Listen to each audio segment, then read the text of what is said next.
আমি পুরুলিয়া থেকে ফেরার পরে এই যে অজন্তার বাড়িতে এসে গেছি, আর ও আমার জন্য বানাচ্ছে সামি কাবাব। ও প্রিপারেশনটা আগেই করে রেখেছিল, এই দেখুন। এখন শুধু ফ্রাইটা হচ্ছে। এগুলো ওর পক্ষে সম্ভব, ও আমি এসব পারবো না।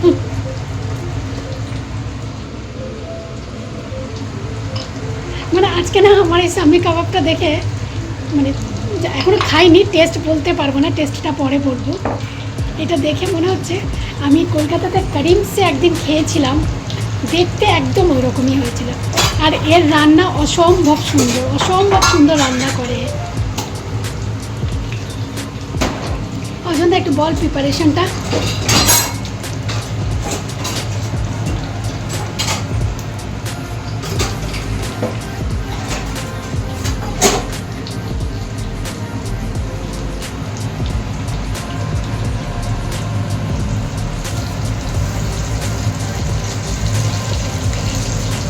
আমি ক্যামেরা ধরে আছি, সব কিন্তু ও করছে।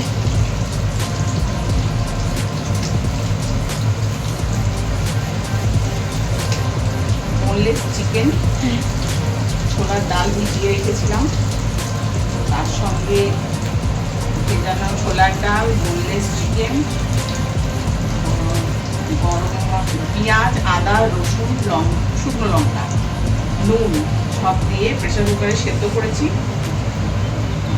তারপরে সেটা ঠান্ডা করে গ্রাইন্ড করেছি, সঙ্গে গরম মশলা দিয়েছি, জায়ফল, জয়িত্রী, যেগুলো কেরালা থেকে এনেছিলিস। ঘরেই ছিল। তো কেরালার থেকে ভীষণ ভালো গরম মশলা নিয়ে এসছে।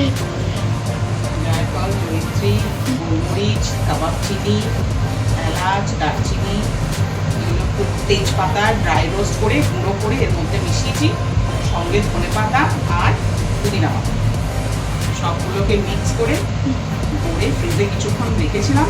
তারপরে ডিমের ব্যাটারে চুবিয়ে জাস্ট ফ্রাই করছি।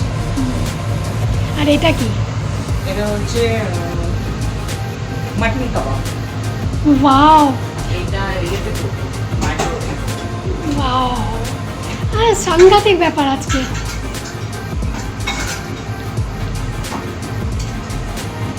মাটন কাবাব, চিকেন মানে সামি কাবাব, মানে আজকে তো বলার নেই কি। এটা কেন আমি জানি সেটা আমি পরে বলবো আপনাদেরকে। এটা অ্যাকচুয়ালি আমার বার্থডে স্পেশাল। বার্থডে দিন ও যায়নি আর আমারও আসা হয়নি, তো আমার ওর কাছে সবসময় ডিমান্ড থাকে তুই ভালো ভালো খাবার খাওয়াবি আমাকে। এই যে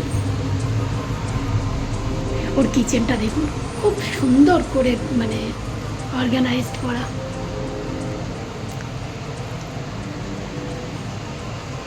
ভীষণ এক্সপার্ট সব কাজে।